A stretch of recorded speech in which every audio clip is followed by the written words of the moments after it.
Hello साथियों, नमस्कार। Polytechnic पाठशाला यूट्यूब चैनल पर आप सभी का स्वागत है। अब आपको पढ़ाएंगे resistance split phase induction motor. समझ में आया? Resistance split phase induction motor. तो resistance split phase induction motor में देखिए होता क्या है। यहाँ पर स्टेटर में दो वाइंडिंग होगा, एक रनिंग वाइंडिंग होगा और एक क्या होगा, स्टार्टिंग वाइंडिंग होगा। समझ में आया? और उसके बाद स्क्वायरल केज इंडक्शन रोटर होगा। स्क्वायरल के मतलब स्क्वायरल केज टाइप जो है रोटर होगा। सिंगल केज वाउंड रोटर आप लोग पढ़े होंगे अच्छे तरीके से। यही हमारा क्या है, सिंगल केज वाउंड रोटर। ये हमारा क्या है, रोटर है। ये हमारा क्या है, स्टार्टिंग है, स्टार्टिंग वाइंडिंग। और ये क्या है हमारा, रनिंग वाइंडिंग या मेन वाइंडिंग। इसी को क्या बोला जाता है, मेन वाइंडिंग। समझ में आया? तो इसका रेजिस्टेंस क्या होता है, बहुत ज़्यादा होता है, क्योंकि ये पतले तार का होता है ना। ये क्या होता है, पतले तार का होता है। बहुत पतले तार, कैसे पतला तार होता है, बहुत ज़्यादा पतला तार होता है। समझ में आया? कुछ इस टाइप का। तो रेजिस्टेंस इसका क्या होता है, ज़्यादा होता है, क्योंकि पतला तार होता है। और इसका इंडक्टेंस क्या होता है, ज़्यादा होता है, क्योंकि इसमें टर्न ज़्यादा होता है तो इंडक्टेंस ज़्यादा होता है। रेजिस्टेंस कम होता है क्योंकि इसका थिकनेस क्या होता है, ज़्यादा होता है। उसका रेडियस क्या होता है, ज़्यादा होता है। या फिर आप बोलिए कि उसका जो मतलब वो वायर थिक वायर का है, एक प्रकार से आप ये बोल सकते हैं, क्योंकि इसका है थिक वायर का है। ठीक है। तो इसका फेजर डायग्राम वगैरह सारी चीज़ें मैं बना के बताऊंगा अच्छे तरीके से। तो पहले पढ़ लेते हैं कि इसमें क्या क्या चीज़ है। देखिए, इस मोटर में सिंगल फेज सप्लाई को दो फेज में स्प्लिट कर दिया जाता है। देखिए यहाँ पे क्या है, सिंगल फेज सप्लाई। यहाँ पर हम सिंगल फेज सप्लाई देंगे, सिंगल फेज सप्लाई देंगे। भाई एक फेज है और क्या है, न्यूट्रल है। तो दो फेज में क्या किया जा रहा है, स्प्लिट किया जा रहा है। एक आई करंट है, एक आई एम में कन्वर्ट हो गई और एक आई ए में कन्वर्ट हो गई। समझ में आया? तो दो फेज में कन्वर्ट हो गया। तो दो फेज में स्प्लिट कर दिया जा रहा है। इसके लिए स्टेटर में दो वाइंडिंग यूज होता है। इसके लिए स्टेटर में दो वाइंडिंग यूज होता है। एक स्टार्टिंग तथा दूसरी रनिंग वाइंडिंग होती है। दोनों को 90 डिग्री के फेज डिस्प्लेसमेंट पर क्या किया जाता है, रखा जाता है। स्टार्टिंग वाइंडिंग के सीरीज में एक सेंट्रीफ्यूगल स्विच का प्रयोग किया जाता है, जो सर्कुलर मोशन के दौरान उत्पन्न होने वाले सेंट्रीफ्यूगल फोर्स से क्या होता है, ऑपरेट होता है। देखिए, जब रोटर हमारा क्या करेगा, मतलब सर्कुलर मोशन करेगा ऐसे, तो उस कंडीशन में क्या होगा, एक सेंट्रीफ्यूगल फोर्स क्या करेगा, वर्क करेगा। क्योंकि रोटर हमारा ऐसे क्या करेगा, घूमेगा। तो उस कंडीशन में एक सेंट्रीफ्यूगल फोर्स हमारा क्या होगा, वर्क हो मतलब प्रोड्यूस होगा, जिसकी वजह से वो स्विच हमारा क्या कर जाएगा, ऑपरेट कर जाएगा। लेकिन एक निश्चित स्पीड पे ही वो क्या होता है, ऑपरेट होता है। जैसे जब मोटर 70 से 80% स्पीड पर जाती है तो उस कंडीशन में सेंट्रीफ्यूगल स्विच हमारा क्या होता है, ऑपरेट होता है। तो यहाँ पे आप लिख सकते हैं कि जब मोटर की स्पीड 70% से 80% पहुँचती है, 70% से 80% पहुँचती है, तब जाकर के वो क्या होती है, ऑपरेट होती है। सेंट्रीफ्यूगल फोर्स के माध्यम से वो स्विच क्या हो जाता है, ऑपरेट हो जाता है और ओपन हो जाता है। समझ में आया? यहाँ पर ये देखिए, इसको मिटा दे रहे हैं, उसके बाद लिख दे रहे हैं। ये सारी चीज़ें आप पहले ही हम बता चुके हैं कि सेंट्रीफ्यूगल स्विच है। यहाँ पर लिख दे रहे हैं सेंट्रीफ्यूगल स्विच। समझ में आया? ऊपर वाला मिटा के हम लिख दे रहे हैं। सभी लोग स्क्रीनशॉट ले लिए होंगे। अब ध्यान से देखिए, तो यहाँ पे आप क्या लिखेंगे, जब मोटर 70% टू 80% स्पीड पर पहुँच जाती है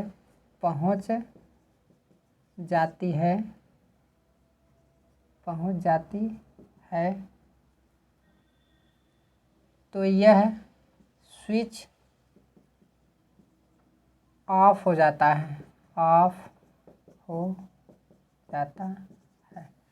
ऑफ किसकी वजह से होगा भाई, सेंट्रीफ्यूगल स्विच है तो सेंट्रीफ्यूगल फोर्स के द्वारा ही क्या होगा, ऑफ होगा, ऑपरेट होगा, तो ऑफ हो जाएगा। ठीक है, ये चीज़ हम मिटा दे रहे हैं। अब आप लोग समझ गए होंगे, इसको लिखना था आपको। अब देखिए,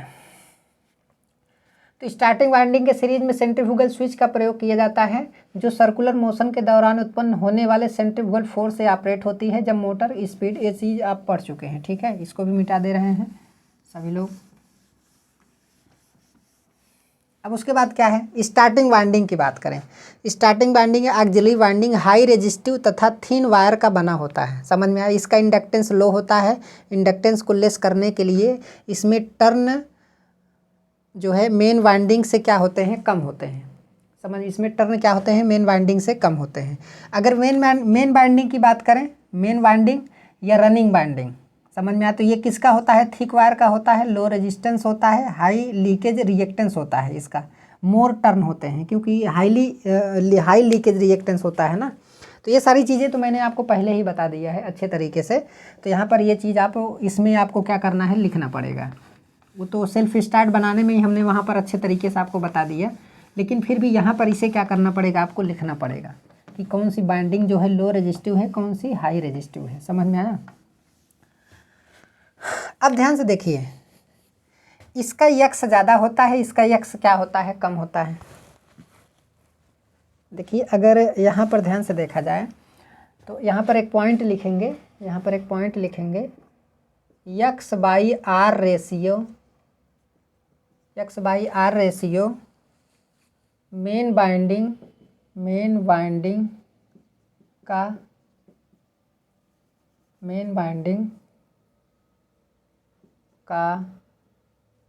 स्टार्टिंग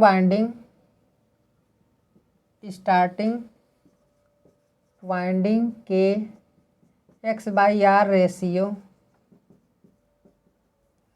से ज़्यादा होता है। एक्स बाई आर रेशियो से क्या होता है, ज़्यादा होता है। ठीक है। X by are ratio main winding का स्टार्टिंग वाइंडिंग के एक्स बाई आर रेशियो से क्या होता है, ज़्यादा होता है। क्यों ज़्यादा होता है, क्योंकि आपको पता है कि इसका यक्स ज़्यादा होता है, इसका यक्स क्या होता है, कम होता है। अब इसका आर भी कम होता है और इसका रेजिस्टेंस क्या होता है, ज़्यादा होता है। समझ में आया। तो सिंपल सी बात है, अगर इसकी बात की जाए, यक्सएम देखा जाए, यक्सएम और आरएम, तो यहाँ पर आप देखिए यक्सएम और आरएम किसका रेजिस्टेंस है भाई, इसका रेजिस्टेंस आरएम होगा और इसका रिएक्टेंस क्या होगा, यक्सएम होगा, और इसका क्या होगा, यक्सएस होगा और आरएस होगा। तो यहाँ पर यक्सएस बटे क्या होगा, आरएस होगा। तो ये क्या होता है, ज़्यादा होता है। क्यों ज़्यादा होता है, क्योंकि मेन बाइंडिंग का रिएक्टेंस भी क्या है, ज़्यादा है, और रेजिस्टेंस क्या है, कम है। तो सिंपल सी बात है, ज़्यादा में कम का भाग देंगे तो ज़्यादा ही आएगा।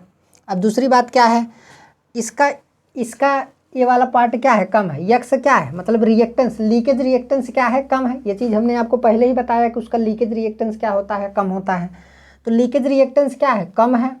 और दूसरा इसका रेजिस्टेंस क्या है, ज़्यादा है। तो कम में ज़्यादा का भाग देंगे तो ये तो ऑलरेडी क्या होगा, कम होगा। ये तो काफ़ी ज़्यादा होगा, तो बहुत ज़्यादा है। तो एक प्रकार से देखा जाए तो यहाँ पर यक्सएस बाई क्या होगा, आरएस होगा। तो ये पॉइंट आपको क्या करना है, नोट करना है। समझ में आया। तो यही कारण है, यक्स देखिए इसका यक्स ज़्यादा होता है जबकि इसका यक्स क्या होता है, कम होता है। यही कारण है कि ये वाली करंट इस वाली करंट से जो है ज़्यादा डिग्री के एंगल पर क्या करती है, लैग करती है। समझ में आया। आप कैसे लैग करेगी वो भी चीज़ आगे आपको बताएंगे। ये पॉइंट हो गया, इसको नोट कर लिए सभी लोग। तो अब यहाँ पर क्या है, इसलिए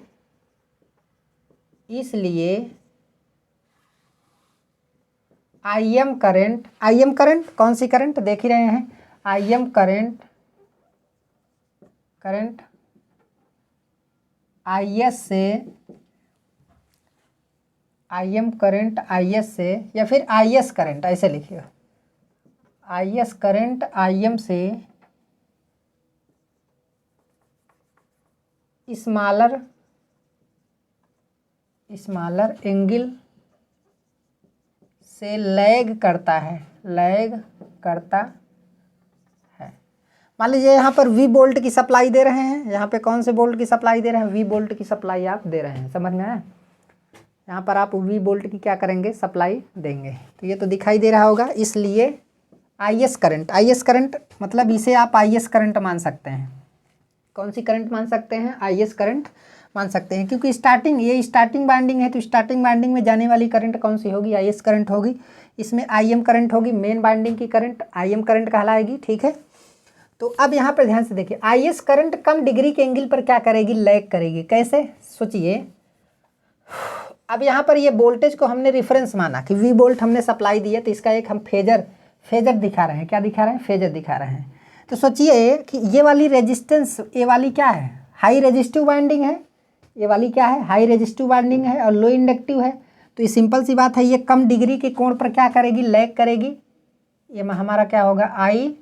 IS करंट हो गया। जबकि IM करंट का इंडक्टेंस क्या है? हाई है। लगभग आइडियल के केस में प्योर इंडक्टिव होना चाहिए, तो ये लगभग 90 डिग्री के आसपास क्या करती है? लैग करती है, कुछ इस टाइप का। तो ये हमारा कौन सा करंट हो गया? IM करंट हो गया। तो ये वाला हमारा कौन सा करंट हो गया? Fries angle, phase angle. और ये वाला कौन सा एंगल हो गया हमारा? ये वाला, ये तो अलग हो गया। और यहाँ से अगर देखा जाए, इसके बारे में अगर बात किया जाए, ठीक है, तो यहाँ से ये हमारा कितना डिग्री हो गया? फाइम हो गया। कितना हो गया? फाइम हो गया। और अगर इसके बारे में बात किया जाए, ये वाला एंगल, इन दोनों के बीच का एंगल, किसके बीच का एंगल? इन दोनों के बीच का एंगल। तो इन दोनों के बीच का एंगल हमारा हो जाएगा फाइम। देखिए ये वाला एंगल फाइएस है, तो ये वाला एंगल क्या हो जाएगा? फाइम माइनस आपका क्या हो जाएगा? फाइएस हो जाएगा। समझ में आया? हो जाएगा कि नहीं? अगर ये प्योर बाइंडिंग होती, ये वाली मेन बाइंडिंग, तो प्योर तो है नहीं कोई चीज़, प्योर इंडक्टिव होती लगभग, अगर प्योर इंडक्टिव होती तो ये करंट जो है 90 डिग्री लैग करती। समझ में आया? लेकिन ये प्योर इंडक्टिव है नहीं, कुछ न कुछ उसका रेजिस्टेंस भी है, तो इस वजह से जो है 90 डिग्री के आसपास क्या करेगी? लैग करेगी। समझ में आया? तो अब इस कंडीशन में फाइएस तो ये लैग कर रही थी, इन दोनों के बीच जो है एंगल हमारा कितना आ रहा है? फाइम माइनस फाइएस। इसी को हम क्या बोलेंगे? टार्क एंगल बोलते हैं। तो इसी को बोला जाता है फाइम माइनस क्या होगा? फाइएस होगा। समझ में आया? यहाँ से ये हमारा क्या होता है? टार्क एंगल होता है, टार्क एंगल। समझ में आया? इसके बारे में आगे डिस्कस करेंगे। अब ध्यान से देखिए, हमें एक अच्छा रोटेटिंग मैग्नेटिक फील्ड तभी मिलेगा जब इन दोनों के बीच का एंगल कितना हो? 90 डिग्री। जबकि देखिए दोनों वाइंडिंग 90 डिग्री के एंगल पर फेज डिस्प्लेसमेंट में हैं। दोनों वाइंडिंग एक दूसरे से कितने डिग्री पर रखे गए हैं? 90 डिग्री पर, जैसा कि हमने फिगर में दिखाया। लेकिन फिर भी दोनों करंट जो है एक दूसरे से 90 डिग्री के एंगल पर नहीं है। क्यों नहीं है? क्योंकि दोनों कॉइल की क्वालिटी क्या है? चेंज है। भाई इसका रेजिस्टेंस ज़्यादा है, इसका रेजिस्टेंस क्या है? कम है। ये लो इंडक्टिव है, ये क्या है? हाई इंडक्टिव है। तो क्वालिटी उसकी क्या है? चेंज है ना। दोनों की क्वालिटी क्या है? अलग अलग है, जिसकी वजह से वोल्टेज से करंट जो है अलग अलग फेज एंगल पर क्या कर रहा है? लैग कर रहा है। इस वजह से दोनों करंट के बीच 90 डिग्री का एंगल नहीं है। समझ में आया? अगर ये प्योर क्या होता? आइडियल होता। अगर ये प्योर आइडियल होता तो इन दोनों के बीच 90 डिग्री का एंगल होता, कन्फर्म है। समझ में आया? लेकिन आइडियल तो है नहीं, तो क्वालिटी अलग अलग होने की वजह से जो है इन दोनों के बीच 90 डिग्री का एंगल हमें नहीं मिल पाता है। लेकिन फिर भी हमें टार्क मिलेगा। अब कैसे मिलेगा? अगर टार्क की बात की जाए तो यहाँ पर जो टार्क इक्वेशन निकल कर आता है, टार्क के कई सारे फार्मूले होते हैं, लेकिन हम इसके अनुसार अगर आपको दिखाएं तो टार्क का जो हमारा समीकरण मिलेगा, तो स्टार्टिंग टार्क बराबर के, या फिर डायरेक्टली प्रोपोर्शनल का आप चिन्ह बना लीजिए, तो IM IS और साइन क्या हो जाएगा? डेल हो जाएगा। समझ में आया? यही हमारा क्या है? टार्क इक्वेशन है।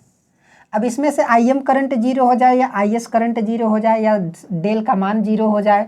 सोचिए डेल का मान 0 होने का मतलब है कि ये दोनों सेम फेज में है। समझ में आया? तो ऐसा तो होगा नहीं, ऐसा होगा ना, ऐसा बनेगा तो फिर कुछ हो ही नहीं पाएगा, तब स्टार्टिंग तो हो ही नहीं पाएगी। समझ में आया? IS करंट 0 हो जाए, IM करंट 0 हो जाए, तब भी स्टार्टिंग टार्क हमारा क्या हो जाएगा? 0 हो जाएगा। तो उस कंडीशन में मोटर हमारा सेल्फ स्टार्ट मोटर नहीं होगी।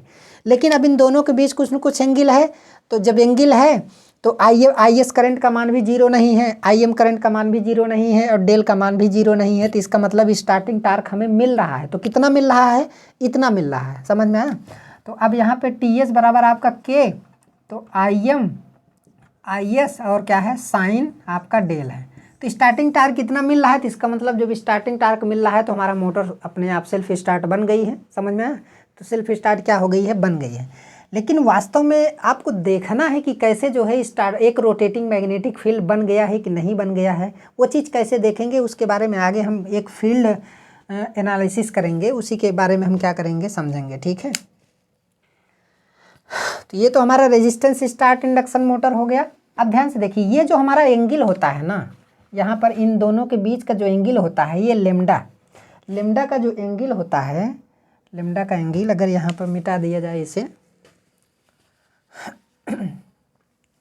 मिटा कर अगर यहाँ पे बनाया जाए तो ये होता है लगभग लेमडा का मान होता है, जनरली जो लेमडा का मान होता है वो होता है आपका, वैसे तो 90 डिग्री होना चाहिए, वैसे क्या होना चाहिए 90 डिग्री होना चाहिए, लेकिन होता है पूछ लेगा कि स्प्लिट फेज इंडक्शन मोटर में दोनों वाइंडिंग के बीच में जो हमारा लेमडा का मान होता है, टार्क एंगल होता है, वो कितना होता है, तो वो होता है आपका 25 डिग्री टू आपका 30 डिग्री होता है। समझ में आया? तो इतना आपको ये क्या करना है, याद रखना है। ठीक है, ये कंपटीशन का क्वेश्चन है, ये बहुत ही इंपॉर्टेंट है। मतलब क्या है कि जब स्प्लिट किया जाता है दो फेजों के बीच में, तो ये जो रेजिस्टेंस वाले में जो हमें एंगल मिलता है तो वो कितना मिलता है, लगभग 25 डिग्री से लेकर के 30 डिग्री तक हमें क्या मिलता है, एंगल मिलता है। तो जब अगर इन दोनों के बीच में एंगल 0 हो जाए तो स्टार्टिंग टार्क भी क्या हो जाएगा, 0 हो जाएगा। क्यों 0 हो जाएगा? क्योंकि डेल्टा का एंगल 0 हो जाएगा, 0 हो जाएगा तो साइन 0 का मान 0 हो जाएगा, तो स्टार्टिंग टार्क हमारा क्या हो जाएगा, 0 हो जाएगा। ठीक है, तो ये चीज़ आपको क्या करना है, नोट रखना है। अब दूसरी बात क्या है, देखिए यहाँ पे भी अगर दोनों के बीच दोनों वाइंडिंग, अब यहाँ पे हमें लिखना पड़ेगा, क्या लिखना पड़ेगा, यहाँ पे हमें लिखना पड़ेगा, इसको मिटा दे रहे हैं, इसको हम क्या कर रहे हैं, मिटा दे रहे हैं। ठीक है, डेल बराबर phi M minus phi S, और आपका स्टार्टिंग टार्क टी एस बराबर के आई एम आई एस और क्या, साइन डेल। समझ में आया? यहाँ पर उपरोक्त से आप लिखेंगे, उपरोक्त से स्पष्ट है कि दोनों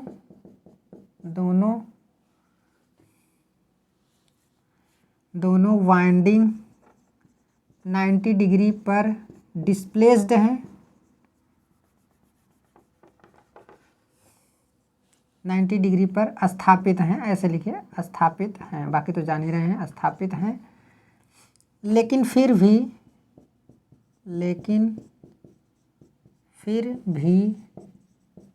दोनों करंट के बीच 90 डिग्री का टार्क एंगल नहीं है, 90 डिग्री का टार्क एंगल नहीं है। अब 90 डिग्री की क्यों बात कर रहे हैं, क्योंकि आपको पता है कि टी एस बराबर होता है I M I S sine del. आपको पता है कि डेल का मान अगर 90 डिग्री हो जाए तो उस कंडीशन में टी एस बराबर क्या होगा, हमें मैक्सिमम टार्क मिलेगा। क्या मिलेगा, मैक्सिमम टार्क मिलेगा। क्यों? क्योंकि मैक्सिमम 90 डिग्री का मान मैक्सिमम कितना होता है, साइन 90 का मान 1 होता है, साइन का मान 1 क्या होता है, मैक्सिमम होता है। तो उस कंडीशन में स्टार्टिंग टार्क हमें क्या मिलेगा, मैक्सिमम मिलेगा। तो मैक्सिमम तो तभी मिलेगा ना जब एक हमें अच्छा मतलब रोटेटिंग मैग्नेटिक फील्ड क्या हो, प्राप्त हो। तो हमें इन दोनों करंट की वजह से एक अच्छा रोटेटिंग मैग्नेटिक फील्ड प्राप्त नहीं हो पाता है। तब मिलेगा जब दोनों के बीच कितने डिग्री का एंगल हो, 90 डिग्री का एंगल हो, तभी जाकर के हमको मैक्सिमम टार्क क्या हो पाएगा, स्टार्टिंग में मिल पाएगा। समझ में आया? लेकिन ऐसा तो है नहीं, तो यहाँ पर ऐसा है नहीं, तो इसमें ये क्या है, कमियाँ हैं। समझ में आया? तो इसमें क्या है, ये कमियाँ हैं। तो ये चीज़ टार्क एंगल नहीं है, बीच 90 डिग्री का टार्क एंगल नहीं है। समझ में आया? ये चीज़, ये एक प्रकार से क्या है, कमी है। आप लिख सकते हैं कि यह एक कमी है, यह एक कमी है। समझ में आया? यह एक क्या है, कमी है, क्योंकि 90 डिग्री अगर नहीं है तो उस कंडीशन में 90 डिग्री होता तो मैक्सिमम टार्क मिलता, नहीं मिल रहा है। ठीक है, तो एक्स वाई रेशियो वगैरह का मतलब आपको समझ में आ गया, फेजर डायग्राम आपको समझ में आ गया होगा अच्छे तरीके से। और उसके बाद यहाँ पे जो है आपका टार्क इक्वेशन भी हमने आपको अच्छे तरीके से बताया। अब ध्यान से देखिए, अब कुछ और आगे हम आपको बताते हैं। इस मेथड में 90 डिग्री फेज डिस्प्लेसमेंट नहीं मिलता है। आपको पता है दोनों करंट के बीच में, बिटवीन द करंट, दोनों करंट के बीच में 90 डिग्री का फेज डिस्प्लेसमेंट नहीं मिलता है, इसलिए perfect RMF rotating magnetic field नहीं मिल पाता है। इसलिए परफेक्ट रोटेटिंग मैग्नेटिक फील्ड नहीं मिल पाता है। समझ में आया? मैं आपको बता दे रहा हूँ कि इस मेथड में 90 डिग्री फेज डिस्प्लेसमेंट नहीं मिलता है बिटवीन द करंट, दोनों करंट के बीच में 90 डिग्री का फेज डिस्प्लेसमेंट नहीं है, इसलिए परफेक्ट रोटेटिंग मैग्नेटिक फील्ड नहीं मिल पाता है, बट फॉरवर्ड तथा बैकवर्ड दोनों होता है। देखिए, एक परफेक्ट रोटेटिंग मैग्नेटिक फील्ड नहीं मिलता है, लेकिन बैकवर्ड मैग्नेटिक फील्ड भी होता है, बैकवर्ड रोटेटिंग मैग्नेटिक फील्ड भी होता है और फॉरवर्ड रोटेटिंग मैग्नेटिक फील्ड भी होता है। किस दोनों वाइंडिंग के केस में, मैं दोनों वाइंडिंग के केस में भी बात कर रहा हूँ कि दोनों मतलब होते हैं। लेकिन होता क्या है कि हमारा जो फॉरवर्ड रोटेटिंग मैग्नेटिक फील्ड होता है वो बैकवर्ड रोटेटिंग मैग्नेटिक फील्ड की वैल्यू से क्या होता है, उसका मान ज़्यादा होता है। समझ में, वो ज़्यादा पावरफुल होता है। फॉरवर्ड रोटेटिंग मैग्नेटिक फील्ड जो है ज़्यादा पावरफुल होता है, किससे? बैकवर्ड रोटेटिंग मैग्नेटिक फील्ड से। अब कैसे होता है ये चीज़ आगे आपको बताएंगे, ठीक है। बट फॉरवर्ड और बैकवर्ड आरएमएफ दोनों होता है, दोनों होता है। मतलब क्या है कि दोनों मैग्नेटिक फील्ड होते हैं, फॉरवर्ड भी और बैकवर्ड भी होते हैं, ठीक है। इसमें फॉरवर्ड आरएमएफ का सम, देखिए फॉरवर्ड आरएमएफ का सम बैकवर्ड आरएमएफ के सम से क्या होता है, अधिक होता है। अभी एक फेजर डायग्राम बनाकर आपको अच्छे तरीके से समझाएंगे। देखिए फॉरवर्ड आरएमएफ, दो फॉरवर्ड आरएमएफ होंगे, दो बैकवर्ड आरएमएफ होंगे, तो दो फॉरवर्ड आरएमएफ का जो सम होता है दो बैकवर्ड आरएमएफ के सम से क्या होता है, ज़्यादा होता है। तो जब ज़्यादा होता है तो इस वजह से जो है हमारा फॉरवर्ड आरएमएफ क्या होता है, उसकी वैल्यू क्या होती है, ज़्यादा होती है। तो इसीलिए फॉरवर्ड आरएमएफ की वजह से फॉरवर्ड रोटेटिंग टार्क भी हमारा क्या होता है, बैकवर्ड रोटेटिंग टार्क से क्या होता है, ज़्यादा होता है। समझ में आया? तो वही चीज़ है। तो यहाँ पर लिखा गया है कि इसमें फॉरवर्ड आरएमएफ का सम और बैकवर्ड आरएमएफ के सम से क्या होता है, अधिक होता है। इसलिए forward field is stronger as compare to backward field. मतलब क्या है, जो हमारा फॉरवर्ड फील्ड होगा वो स्ट्रॉन्गर है किसकी, बैकवर्ड फील्ड से। जो बैकवर्ड फील्ड है उससे ज़्यादा क्या, कौन स्ट्रॉन्गर है, हमारा फॉरवर्ड फील्ड है। यही कारण है कि फॉरवर्ड टार्क बैकवर्ड टार्क से ज़्यादा होता है, इसलिए मोटर सेल्फ स्टार्ट बन जाती है। जब फॉरवर्ड टार्क ज़्यादा है तो मोटर फॉरवर्ड डायरेक्शन में क्या करने लगेगी, घूमने लगेगी। तो इस वजह से हमारी मोटर क्या है, सेल्फ स्टार्ट है। क्यों है, दोनों वाइंडिंग को लगाने से, ऐसा है। समझ में आया, दोनों वाइंडिंग को लगाने से। अब कैसे, देखिए कैसे ज़्यादा है, एकदम वैसे ही ज़्यादा है जैसे शुरू में ये मोटर सेल्फ स्टार्ट नहीं थी। अगर हम उसे थोड़ा सा घुमा दिए और घुमाने के बाद जो है उसे टार्क मिलने लगा, उसे जब टार्क मिलने लगा तो उस कंडीशन में उसी डायरेक्शन में वो क्या करने लगा, कंटिन्यूअसली घूमने लगा। क्यों घूमने लगा, क्योंकि उसमें फॉरवर्ड टार्क हमारा ज़्यादा हो गया था, किससे, बैकवर्ड टार्क से। और कैसे ज़्यादा हुआ था ये भी चीज़ आपको अच्छे तरीके से बताया गया था।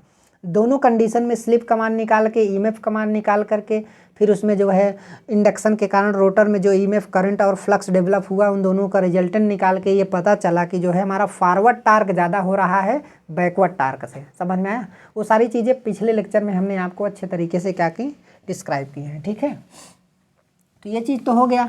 अब देखिए, अब आपको वो चीज़ बता रहे हैं, दिखाना चाहते हैं कि कैसे जो है फॉरवर्ड टार्क हमारा कैलकुलेशन के हिसाब से कैसे जो है ज़्यादा आ रहा है, ठीक है। हालांकि वो सब बताने की ज़रूरत उतनी ज़्यादा नहीं है, लेकिन फिर भी जान लीजिए।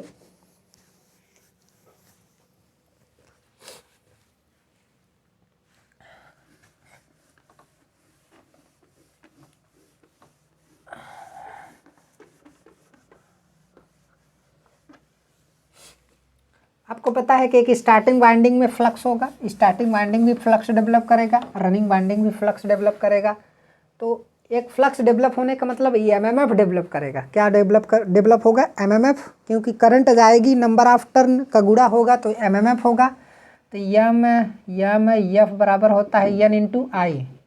भाई सिंपल सी बात है, ये हमारा एन टर्न है, इसमें अगर करंट जाएगी तो इसमें जो एमएमएफ डेवलप होगा, एमएमएफ बराबर एन इंटू आई। इसी को हम एफ से रिप्रेजेंट करते हैं। किससे रिप्रेजेंट करते हैं, एफ से। अगर मैक्सिमम एमएमएफ होगा तो एफ एम से रिप्रेजेंट करते हैं। किससे, एफ एम से। आपको पता है कि कोई भी मैग्नेटिक फील्ड हो, स्टेटर में जो मैग्नेटिक फील्ड होता है दो चीज़ों में डिस्ट्रीब्यूटेड होता है, एक स्पेस में और एक टाइम में। समझ में आया, एक स्पेस में और एक टाइम में। तो एफएम की बात करें तो एफएम का मतलब मेन है, मेन वाइंडिंग। और एफएस का मतलब है क्या है, स्टार्टिंग वाइंडिंग। तो पहले हम मेन वाइंडिंग की बात कर रहे हैं। मतलब मेन वाइंडिंग, ये हमारी क्या है, मेन वाइंडिंग है, और ये हमारी क्या है, स्टार्टिंग वाइंडिंग है। ये हमारी क्या है, स्टार्टिंग वाइंडिंग है। हमारी मोटर है, यहाँ पे हम सप्लाई देंगे सिंगल फेज, यहाँ पे वी वोल्ट सप्लाई। इसमें IM करंट जाएगी, इसमें कौन सी करंट जाएगी, IS करंट जाएगी।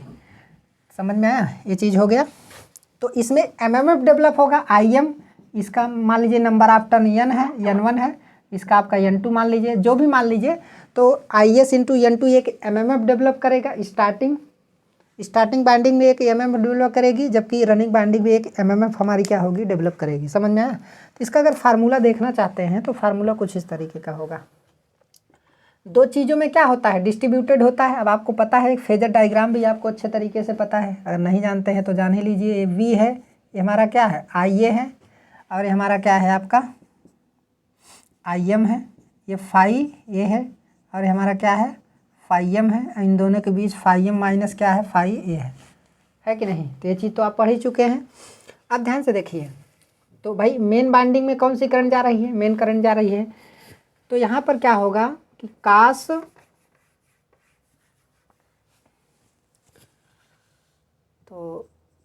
कास omega T minus phi M, समझ में आया? Cos omega T minus phi M, और आपका क्या हो जाएगा, कास थीटा हो जाएगा। कास थीटा का मतलब क्या है, मैग्नेटिक फील्ड हमारा स्पेस में भी डिस्ट्रीब्यूटेड होगा। आपको पहले बता दिए हैं क्या है स्पेस, क्या है, ठीक है। तो देखिए, कास भी ले सकते हैं और साइन भी ले सकते हैं, कास और साइन दोनों भी ले सकते हैं, कोई दिक्कत नहीं। कास और साइन में कोई प्रॉब्लम नहीं, कैलकुलेशन सेम ही आता है भाई। साइन का भी मैक्सिमम मान 1 होता है, कास का भी मैक्सिमम मान 1 होता है, समझ, बस अलग अलग समय पर होता है, लेकिन दोनों तो हैं इंस्टेंटेनियस वैल्यू। अब यहाँ पे ध्यान से देखिए, यहाँ पर ओमेगा टी में से देखिए, ओमेगा टी में से फाई क्यों घट गया, देखिए फाई एम क्यों घट गया, क्योंकि देखिए यहाँ पर जो है हमारा ये वाली जो मेन करंट है, ये कितनी डिग्री लैगिंग पोजीशन पर है, फाई एम डिग्री पर लैगिंग पोजीशन पर है। तो लैगिंग के केस में ओमेगा टी में जो है फाई एम क्या हो जाता है, घट जाता है। समझ में आया? देखिए, ये हमारा V वोल्ट की सप्लाई है, हमारा क्या है, V वोल्ट की सप्लाई है। V वोल्ट हमारा कैसे होता है, V max sine omega T. समझ में आया? एक ऐसे भी लिखते हैं, अब V max sine omega T है, तो जो करंट होगी वो भी हमारा क्या होगी, IM। ध्यान से देखिए, ये जो IM करंट होगी, IM करंट क्या होगी, IM करंट जो है I मैक्स बराबर I मैक्स, और साइन क्या होगी, साइन ओमेगा टी माइनस क्या होगी। देखिए कितने डिग्री लैगिंग पोजीशन पर है, लगभग phi M degree lagging position पर है, तो यहाँ पर आप क्या लिखेंगे, फाई एम लिखेंगे। समझ रहे हैं बात को? मान लीजिए हमने सप्लाई वोल्टेज क्या दिया है, V बराबर V max sine omega T दिया है, तो सिंपल सी बात है, जो IM करंट है ये भी तो इंस्टेंटेनियस वैल्यू ही होगा। तो इंस्टेंटेनियस वैल्यू IM करंट कितने डिग्री लैगिंग पोजीशन पर है, phi M degree lagging position पर है। तो सिंपल सी बात है, जो IM करंट होगी, IM बराबर इंस्टेंटेनियस वैल्यू के फॉर्म में लिखेंगे तो I max sine omega T minus phi M हो जाएगा। समझ में आया? अब इसी को आप कास के फॉर्म में भी लिख सकते हैं, यहाँ पर साइन जरूरी नहीं लिखना, इसी को आप कास के फॉर्म में भी लिख सकते हैं, कैलकुलेशन में कोई मिस्टेक नहीं होगी। समझ में आया? तो यहाँ पे कास आपने लिख दिया, तो सिंपल सी बात है, अब जो हमारी फ्लक्स निकलेगी एफएम, जो एमएमएफ बनेगा हमारा, समझ में आया, जो एमएमएफ बनेगा मेन बाइंडिंग में, तो वो भी हमारा क्या होगा, एफ मैक्स होगा, और यहाँ पे कास ओमेगा टी माइनस क्या होगा, फाई एम होगा। तो वही चीज़ यहाँ पर लिखा गया है। समझ में आया? वही चीज़ यहाँ पे क्या किया गया है, लिखा गया है। बाकी ये वाला तो क्या है, स्पेस में डिस्ट्रीब्यूटेड है, क्या है, स्पेस में तो हमेशा कास ही होता है। मैंने आपको बताया है कि स्पेस में जो हमारा मैग्नेटिक फील्ड डिस्ट्रीब्यूटेड होता है वो कास वेव के फॉर्म में होता है, जैसा कि पहले आपको बताया गया है। तो ये कहाँ से आया है, वो कुछ इस तरीके से आया है। समझ में आया? तो ये वोल्टेज से कितना डिग्री लैगिंग पोजीशन पर है, फाई एम पे लैगिंग पोजीशन पर है, तो इसीलिए यहाँ पर माइनस फाई एम हुआ। तो जब करंट का नेचर इस तरीके का है तो एमएमएफ का भी नेचर इसी तरीके का होगा। जिस नेचर का करंट होगा उसी नेचर का हमारा क्या होगा, एमएमएफ भी होगा। ठीक है, तो ये चीज़ है। हालांकि ये सब इतना बताने की आपको ज़रूरत नहीं है, और ना ही इसकी ज़रूरत है। मैं आपको एक चीज़ ये भी बता दे रहा हूँ, लेकिन जान लीजिए ये हमारा क्या है, IM है। तो ये हो गया। अब देखिए हमारा क्या कहते हैं, ऑक्सिलरी बाइंडिंग के लिए, ऑक्सिलरी बाइंडिंग मान लीजिए आप, वहाँ स्टार्टिंग भी मान सकते हैं, ऑक्सिलरी भी मान सकते हैं, या FA। समझ में आया? या FA बराबर आपका क्या हो जाएगा, या FA बराबर आपका हो जाएगा,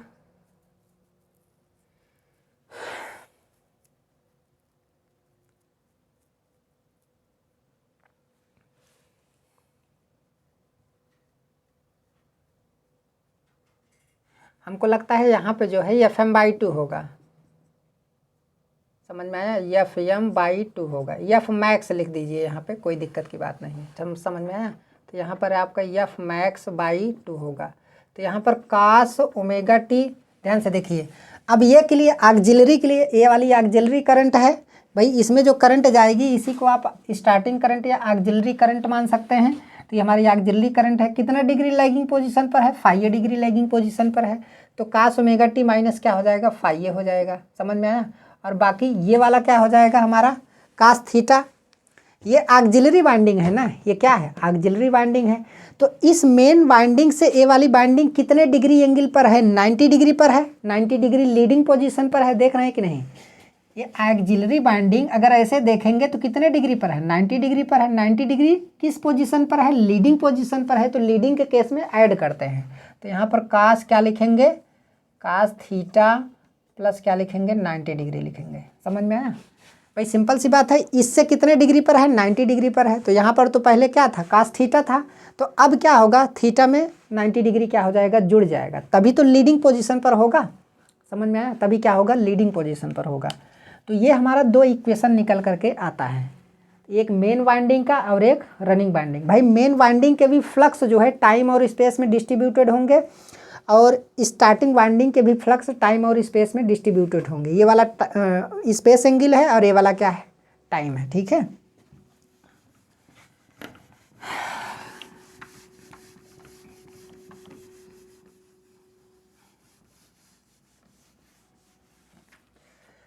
यहाँ पर आप एफ एम ही लिखिए, यहाँ पर मेन लिख दीजिए पूरा, कोई दिक्कत की बात नहीं है। F main, F A you x I auxiliary, समझ में आया। तो यहाँ पर छोटा हो जाएगा एफ एम। अब तो आपको समझ में आ गया होगा। हमें सिर्फ ये बताना है कि कैसे फॉरवर्ड फ्लक्स का मान क्या है, ज़्यादा है। अब ध्यान से देखिए, पहले एफ मेन की बात करें। तो एफ मेन की अगर मैं बात करूं तो यहाँ पे क्या लिखा जा सकता है, एफ एम बाई 2। तो एफ मेन,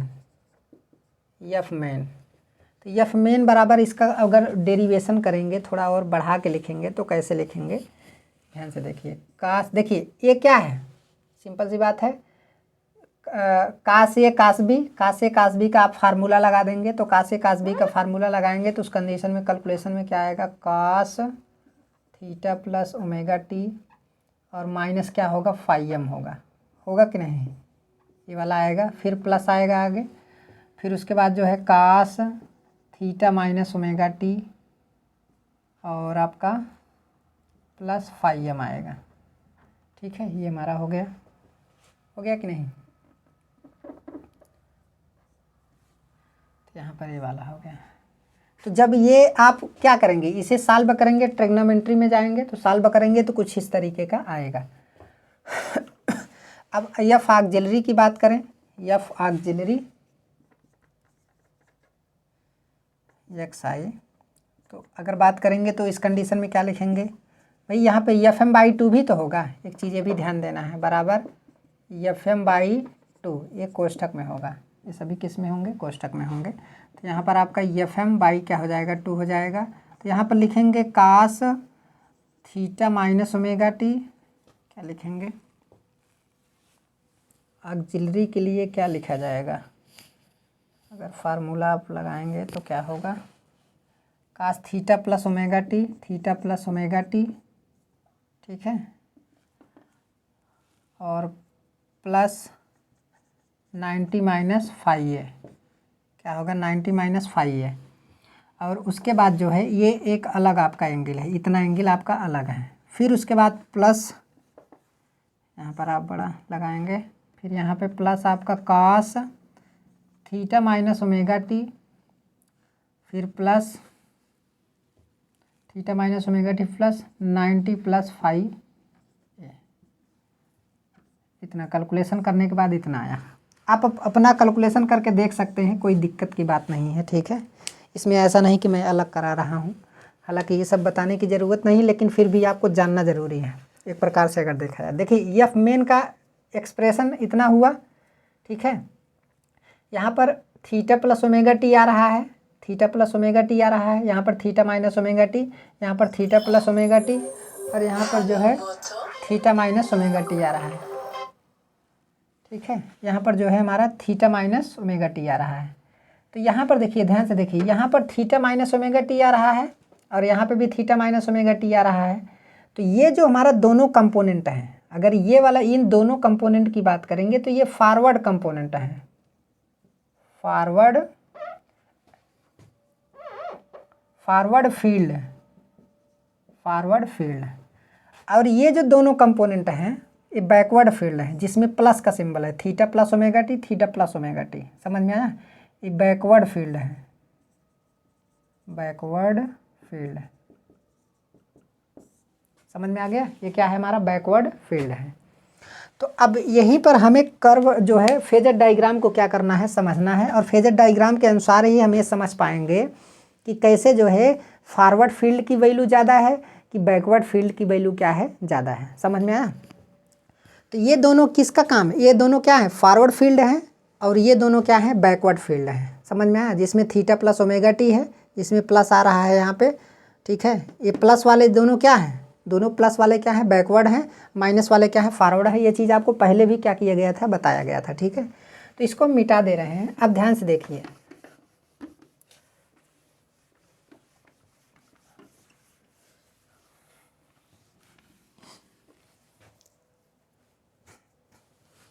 अब आपको फेजर डायग्राम बना के अगर दिखाएं तो ध्यान से देखिए।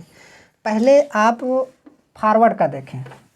फेजर डायग्राम किसका दिखाएं आपको? फॉरवर्ड का।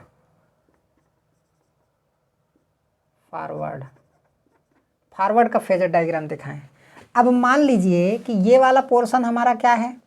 ये वाला जो पोर्शन है हमारा, ये आपका पूरा पोर्शन हमारा, मान लीजिए ये हमारा ए है और ये हमारा क्या है? बी है। समझ में आया? हमारा क्या है? या फिर आप ऐसे ही इसे मान सकते हैं, आप इसे F1 मान लीजिए, इसे क्या मान लीजिए? F2 मान लीजिए।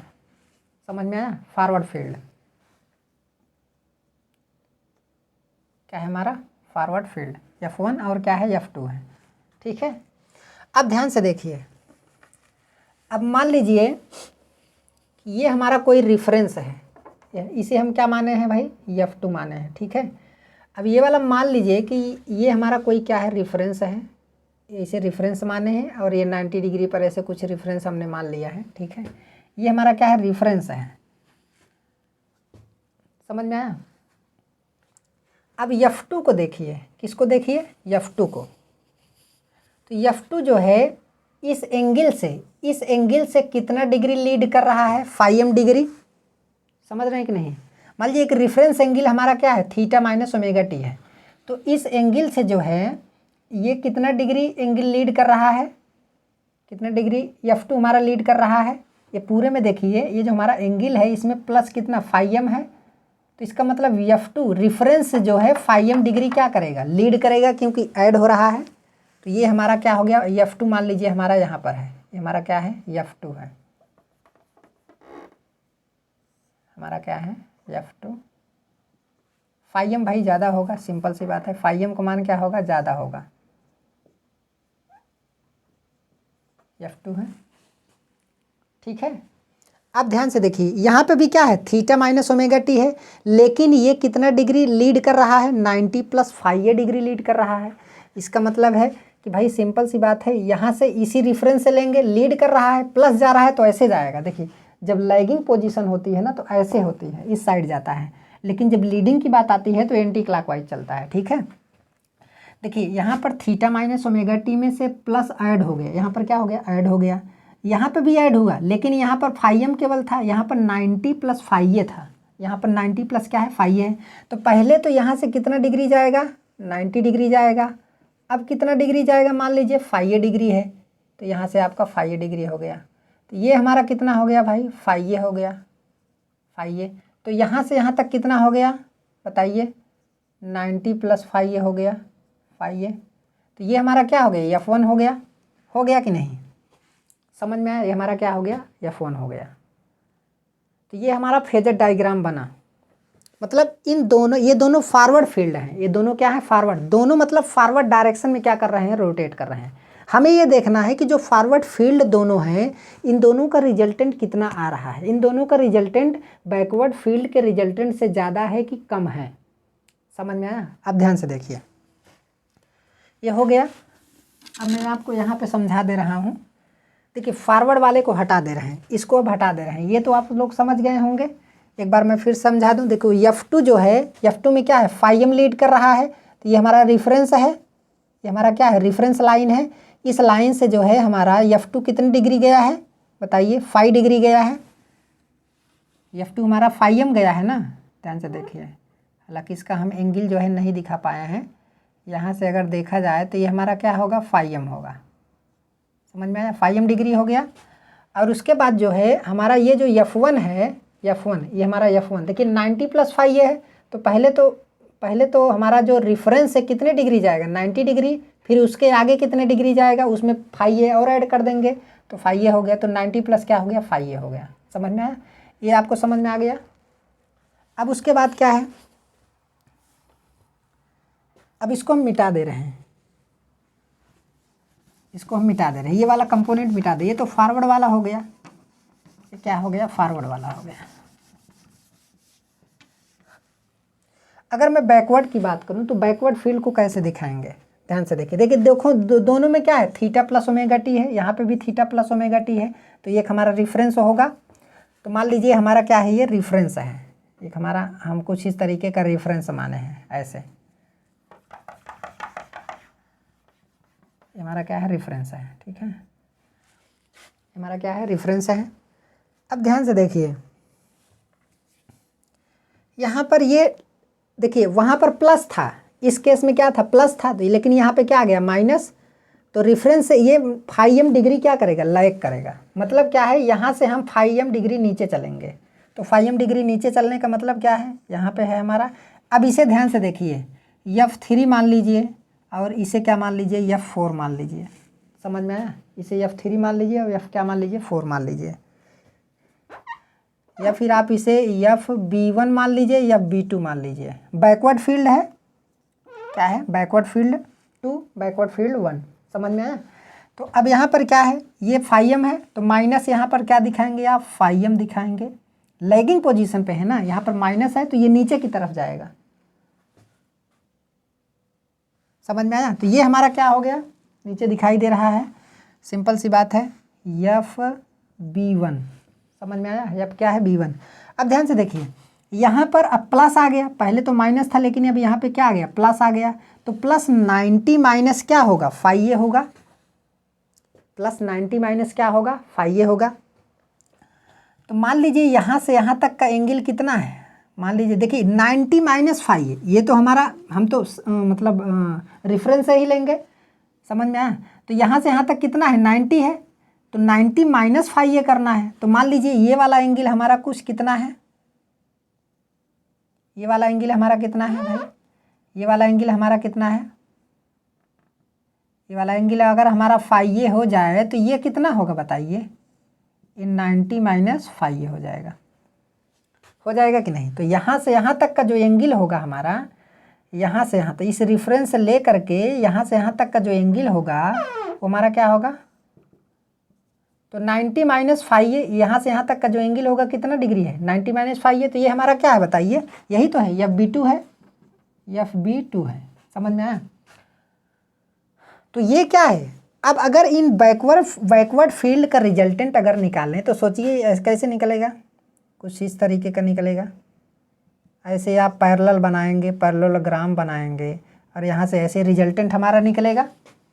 समझ में आया? ऐसे क्या होगा, निकलेगा। तो सोचिए रिजल्टेंट किसका ज़्यादा आएगा, रिजल्टेंट किसका ज़्यादा आएगा। देखिए अब इन दोनों फील्ड के बीच का एंगल कितना है, इतना है, और इन दोनों फील्ड के बीच का एंगल कितना है, कम है। तो आप सोचिए यहाँ पर एंगल क्या आ रहा है, ज़्यादा आ रहा है, और यहाँ पर एंगल क्या आ रहा है, कम आ रहा है। यहाँ पर देखिए ये टोटल एंगल, यहाँ से ये वाला एंगल दिखाई दे रहा है कि नहीं, ये एंगल दोनों फील्ड के बीच एंगल कम हो रहा है, कम है, बहुत कम है। अब यहाँ पे तो 90 से भी ज़्यादा होगा भाई, इसमें ऐड हो जाएगा। अब यहाँ पर जो है दोनों फील्ड के बीच एंगल ज़्यादा है। समझ में आया? दोनों फील्ड के बीच एंगल क्या है? ज़्यादा है। इसको मिटा दे रहे हैं। देखिए यहाँ पर अब लिखेंगे,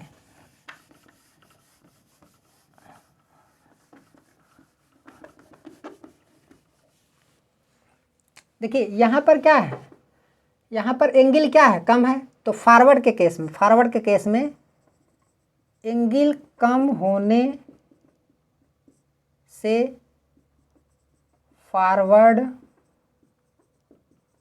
फील्ड का रिजल्टेंट ज़्यादा होगा, जबकि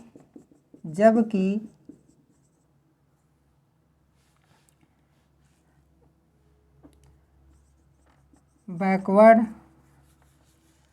इस केस में, जबकि बैकवर्ड के केस में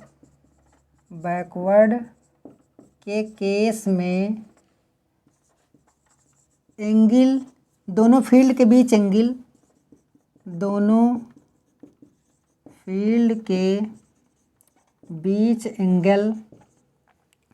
बहुत ज़्यादा है।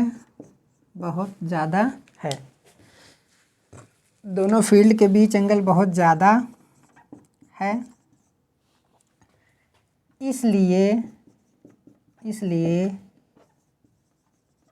रिजल्टेंट कम होगा। अब कैसे कम होगा? सिंपल सी बात है भाई, आपको पता है समांतर चतुर्भुज के नियम से निकालेंगे तो आपको पता है। ध्यान से देखिए, मैं आपको बता दूं कि जैसे चतुर्भुज के नियम से आप निकालते हैं कि रिजल्टेंट बराबर होता है अंडर रूट में a का स्क्वायर प्लस b का square plus 2ab cos theta, होता है कि नहीं? तो इन दोनों के बीच का एंगल हमारा क्या है? थीटा है। मान लीजिए इन दोनों के बीच का एंगल हमारा कितना है? थीटा है। तो कास के केस में जिसकी वैल्यू कम होती है वो ज़्यादा होता है। समझ में आया? कास के केस में जब वैल्यू कम होगी थीटा की तो उसकी वैल्यू क्या होती है? ज़्यादा होती है। जबकि जिसकी वैल्यू ज़्यादा होगी उसकी वैल्यू क्या होती है? जैसे कास 0 का मान 1 होता है, जबकि कास 90 का मान क्या होता है? 0 होता है। आप सोचिए, तो कम वैल्यू, जब कम कास के केस में जब कम वैल्यू का एंगल होगा तो उसका मैग्नीट्यूड क्या होगा? ज़्यादा होगा। तो यहाँ पर देखिए कम वैल्यू का एंगल है, एंगल यहाँ पे कम है, तो कास के केस में इसका रिजल्टेंट फॉरवर्ड का क्या आएगा? ज़्यादा आएगा। समझ में आया? जबकि यहाँ पर एंगल क्या है? ज़्यादा है। जब यहाँ पे एंगल ज़्यादा है तो कास के केस में एंगल ज़्यादा होने पे वैल्यू कम आता है। तो इस वजह से हमारा इस बैकवर्ड फील्ड की अपेक्षा जो है फॉरवर्ड का रिजल्टेंट फील्ड क्या है? हमारा बहुत ज़्यादा है। इस वजह से रिजल्टेंट फील्ड फॉरवर्ड ज़्यादा होने से मोटर हमारा फॉरवर्ड डायरेक्शन में क्या करता है? रोटेट करता है। क्यों? क्योंकि फॉरवर्ड टार्क का मान जो है बैकवर्ड टार्क से भी क्या होगा? ज़्यादा होगा। तो इसलिए मोटर हमारा फॉरवर्ड डायरेक्शन में क्या करती है? कंटिन्यूअसली रोटेट करती है। तो इस तरीके से आप समझ सकते हैं कि कैसे जो है हमारा सेल्फ स्टार्ट मोटर बनता है। ठीक है, तो resistance split phase induction motor आपको पढ़ा दिया गया। हमने सारी चीज़ों को इसमें डिस्क्राइब कर दिया हूँ।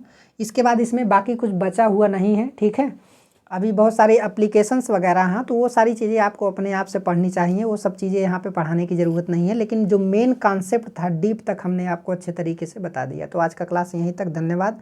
वीडियो को आप लोग ज़्यादा से ज़्यादा शेयर कीजिए। वीडियो तो थोड़ा लंबा हो रहा है, लेकिन ये सारी चीज़ें आपको कोई बताएगा नहीं। ठीक है, और लाइक कीजिए, कमेंट कीजिए, जो भी प्रॉब्लम हो आप बताइए। धन्यवाद।